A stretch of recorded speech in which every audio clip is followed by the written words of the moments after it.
بسم اللہ الرحمن الرحیم۔ ہر روز یعنی معمول کے اذکار وہ مسنون دعائیں ہیں جنہیں پڑھنے والا کبھی نامراد نہیں ہوگا۔ ہر پریشانی، مصیبت اور تکلیف میں اللہ کی خصوصی مدد آئے گی، کیونکہ یہ وہ دعائیں ہیں جو ہمارے پیارے آقا حضور نبی کریم صلی اللہ علیہ وآلہ وسلم روزانہ پڑھا کرتے تھے۔ پہلی دعا استغفر اللہ۔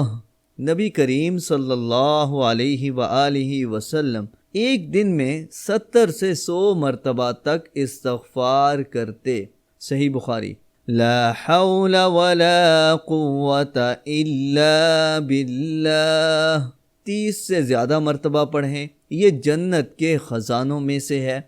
حسبنا اللہ ونعم الوکیل 31 سے 33 مرتبہ۔ حضرت ابراہیم علیہ السلام نے پڑھا جب انہیں آگ میں پھینکا جا رہا تھا تو اللہ کے حکم سے آگ گلزار بن گئی۔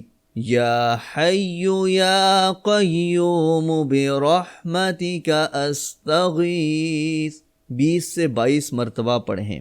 ہمارے پیارے آقا نبی کریم صلی اللہ علیہ وآلہ وسلم کو جب کوئی مشکل معاملہ درپیش ہوتا تو تب یہ دعا پڑھنے کا اہتمام فرماتے اور صحابہ سے بھی کہتے کہ اس دعا کو پڑھا کرو۔ تو یہ مسنون دعائیں ہیں، انہیں پڑھنے کے اور بے بہا فوائد ہوں گے، کیونکہ انہیں پڑھ کر آپ دراصل حضور نبی کریم صلی اللہ علیہ وآلہ وسلم کی تعلیمات پر بھی عمل پیرا ہوں گے، اللہ کی خصوصی مدد بھی مانگیں گے۔